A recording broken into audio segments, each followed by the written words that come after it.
Bismillahirrahmanirrahim. Assalamualaikum warahmatullahi wabarakatuh. Sebelumnya perkenalkan, nama saya Febriana. Saya mahasiswi IAIN Palangkaraya, Fakultas Ekonomi dan Bisnis Islam, jurusan Ekonomi Islam Prodi Perbankan Syariah, kelas 3B semester 3. Baik, dalam video kali ini saya akan membahas materi statistik 1 tentang peluang. Pada materi peluang ini, saya akan membahas 3 pokok bahasan, yang mana pembahasan yang pertama tentang peluang, yang kedua ruang dan contoh kejadian, dan yang terakhir teorema Bayes. Baik, langsung saja memasuki materi yang pertama, yaitu tentang peluang. Nah, apakah teman-teman mengetahui apa itu peluang? Peluang atau kebolehjadian atau dikenal juga sebagai probabilitas adalah cara untuk mengungkapkan pengetahuan atau kepercayaan bahwa suatu kejadian akan berlaku atau terjadi. Konsep ini telah dirumuskan dengan lebih ketat dalam matematika dan kemudian digunakan secara lebih luas tidak hanya dalam matematika atau statistika, tapi juga dalam keuangan, sains, dan juga filsafat. Peluang juga dikatakan harapan terjadinya suatu kejadian yang dikuantitatifkan. Nah, peluang berhubungan dengan gagasan atau konsep kesepakatan atau juga kemungkinan. Kita katakan peluangnya besar, artinya kesempatan atau kemungkinan terjadinya besar. Nah, sebaliknya peluang kecil artinya kesempatannya terjadinya kecil pula. Untuk probabilitas suatu kejadian itu adalah angka yang menunjukkan kemungkinan terjadinya suatu kejadian. Nilainya itu diantaranya 0 dan juga 1. Kejadian yang mempunyai nilai probabilitas 1 itu adalah kejadian yang pasti terjadi atau sesuatu yang telah terjadi. Baik, misalnya kita ambil contoh dari matahari yang terbit. Nah, misalnya matahari yang masih terbit di timur sampai sekarang, sedangkan suatu kejadian yang mempunyai nilai probabilitas 0 adalah kejadian yang mustahil atau tidak mungkin terjadi. Misalnya seekor kambing melahirkan seekor sapi. Nah, kan tidak mungkin kalau seekor kambing itu akan melahirkan seekor sapi. Kemudian, pada percobaan pelemparan sebuah dadu, ruang sampelnya adalah S sama dengan 1, 2, 3, 4, 5, dan 6. Sedangkan titik-titik sampel percobaan tersebut adalah 1, 2, 3, 4, 5, 6. Adapun sebarang himpunan, sebagian dari ruang sampel disebut kejadian. Nah, biasanya dilambangkan dengan huruf kapital K. Misalnya, K sama dengan 246 adalah kejadian munculnya muka dadu bertitik genap dengan NK sama dengan 3. Baik, langsung saja kita ke contoh soal peluang. Di sini ada suatu kasus, yaitu Siti melemparkan sebuah dadu, tentukanlah peluang munculnya mata dadu. A bertitik 3, B bertitik lebih dari 3, C bertitik 1, 2, 3, 4, 5, dan 6, dan D bertitik lebih dari 6. Nah, kemudian langsung ke pembahasan soal.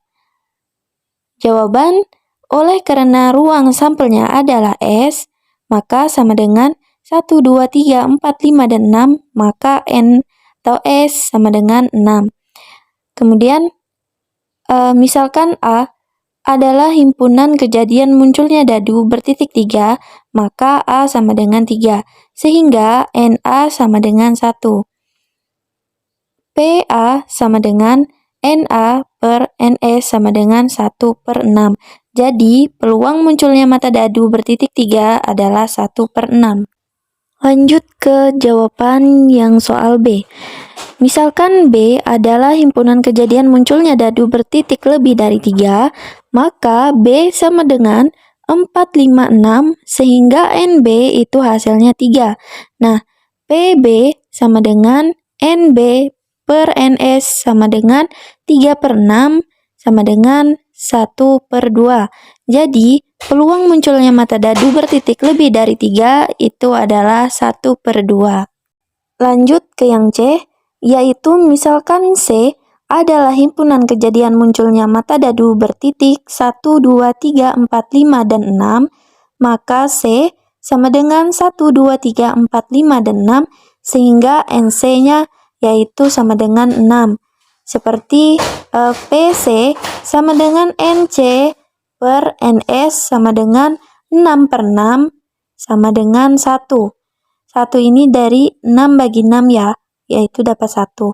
Nah, jadi peluang munculnya mata dadu bertitik 1, 2, 3, 4, 5, dan 6 itu adalah 1. Lanjut ke yang D. Untuk yang D, ini misalkan D itu adalah himpunan kejadian munculnya mata dadu bertitik lebih dari 6. Maka D sama dengan sehingga ND sama dengan 0. Jadi, peluang munculnya mata dadu bertitik lebih dari 6 itu adalah 0. Baik, kita memasuki pokok bahasan yang kedua, yaitu tentang ruang dan contoh kejadian. Nah, yang pertama, kita akan membahas tentang ruang terlebih dahulu. Apa yang disebut dengan ruang? Ruang adalah himpunan semua kemungkinan hasil percobaan dan dilambangkan dengan huruf kapital S. Nah, bayangkan percobaan pelemparan mata uang, kemungkinan hasil yang akan keluar ada dua sisi, yaitu sisi muka dan sisi belakang adalah huruf kapital B. Maka, ruang contoh pada percobaan tersebut dituliskan sebagai berikut. S sama dengan M, B. Contoh lain, pada percobaan pelemparan sebuah dadu yang mempunyai sisi 6, jika kita ingin mengetahui sisi yang muncul, maka ruang contohnya adalah S sama dengan 1, 2, 3, 4, 5, dan 6. Jika ingin mengetahui jenis bilangan yang muncul, apakah itu ganjil atau genap, maka ruang contohnya adalah S sama dengan ganjil genap. Lanjut ke kejadian. Nah, apa sih itu kejadian? Kejadian adalah kumpulan beberapa atau semua titik dari suatu ruangan, contohnya S kapital. Nah, contoh pada percobaan pelemparan dadu mempunyai 6 titik contoh. Tujuan percobaan adalah untuk melihat sisi yang muncul. Munculnya salah satu sisi merupakan sebuah kejadian.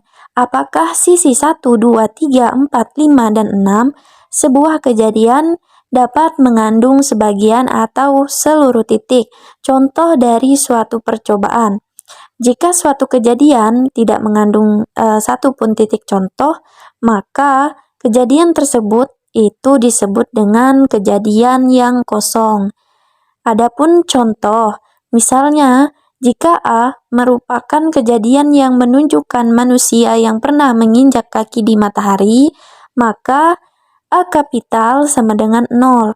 Jika suatu kejadian mengandung seluruh anggota suatu ruang contoh, maka kejadian itu mempunyai titik contoh sama dengan S kapital. Hubungan antara kejadian dengan ruang contoh itu dapat digambarkan dengan menggunakan diagram Venn. Contohnya, A sama dengan 2, 3, 5, 7, 8, 9. Yang B itu sama dengan 1, 2, 3, 8, 9. C itu sama dengan 8, 9, 10, 11, 20, 21. S sama dengan X itu adalah himpunan semua bilangan cacah. Solusi itu diagram Venn bila kejadian A adalah himpunan dari bagian dari S, maka ada kejadian di luar A yang disebut dengan kejadian bukan A dan dilambangkan dengan huruf kapital A, C, atau A1. Nah, itu dibaca komplemen A. Untuk contoh di atas, yang menjadi anggota komplemen A adalah anggota ruang contoh dikurangi dengan anggota himpunan A, atau C, probabilitas AC sama dengan X atau himpunan semua bilangan cacah kecuali 2, 3, 5, 7, 8, dan 9. Contoh, seseorang ingin mengambil satu kartu secara acak dari satu set kartu Bridge. Nah, kemungkinan terambilnya kartu Askop adalah 1 atau 52. Angka 1 menunjukkan jumlah Askop dalam satu set kartu, dan 52 menunjukkan jumlah satu set kartu Bridge. Definisi, jika suatu kejadian terjadi di dalam M dari N, cara kemungkinan di mana N kemungkinan itu mempunyai kesempatan yang sama untuk terjadi. Maka PA sama dengan MNO-PA, 1 PA sama dengan 0 menunjukkan bahwa kejadian A itu tidak terjadi. Dan PA sama dengan 1 berarti kejadian A itu pasti akan terjadi. Kalau dalam sebuah teori probabilitas dan statistika, teorema Bayes itu adalah sebuah teorema dengan dua penafsiran yang berbeda. Dalam penafsiran Bayes, teorema ini menyatakan beberapa jauh derajat kepercayaan subjektif harus berubah secara rasional ketika ada petunjuk yang baru. Dalam penafsiran Frequentis, teorema ini menjelaskan tentang referentasi inverse probabilitas dua kejadian. Teorema ini merupakan suatu dasar dari statistika Bayes dan memiliki suatu penerapan dalam sains rekayasa ilmu ekonomi, terutama ilmu ekonomi mikro, teori permainan kedokteran. Selanjutnya kita akan memasuki contoh soal teorema Bayes. Sebelum itu, kita terlebih dahulu memahami rumus dari teorema Bayes. Nah, di sini ada rumus, yaitu P A B sama dengan PBA bagi PA per PB. Nah, apa itu AB? Itu sama dengan kejadian. Kalau PA per B itu sama dengan peluang kejadian A bila B terjadi. Kemudian PB per A itu dapat dikatakan probabilitas B yang ditentukan A adalah benar. Kemudian yang terakhir PA dan PB itu sama dengan probabilitas bebas A dan B. Untuk rumus, secara umumnya yang digunakan untuk teori teorema Bayes itu yang digunakan adalah rumus yang ini. Baik, langsung saja kita lanjut ke contoh soal. Di sini ada suatu kasus yang mana kasusnya adalah peti A1 berisi 3 bola hijau dan 5 bola merah. Sedangkan peti A2 berisi 2 bola hijau, 1 bola merah, dan 2 bola kuning. Apabila peti dipilih secara random dan dipilih bola secara random juga, berapakah probabilitas terpilihnya bola hijau? Baik, langsung saja ke pembahasan, yaitu PA1 sama dengan PA2, yaitu sama dengan 1/2. Nah, terpilihnya peti A1 dan peti A2. Kemudian PA per A1 sama dengan 3/8. Terpilihnya bola hijau dari peti A1. Kemudian PA per A2 sama dengan 2/5. Terpilihnya bola hijau dari peti A2. Selanjutnya PAK per A sama dengan PAK dibagi PA per AK per sigma P AN dibagi PA per AN sama dengan 1/2 dibagi 1/5 per 1/2, 3/8 ditambah 1/2 dibagi 2/5, dapatlah hasilnya 16/31. Baik, selesai sudah video pembelajaran kali ini terkait teori tentang peluang. Saya memohon maaf apabila masih banyak kesalahan atas penjelasan-penjelasan yang telah saya paparkan. Kurang dan lebihnya saya mohon maaf. Syukron, wassalamualaikum warahmatullahi wabarakatuh.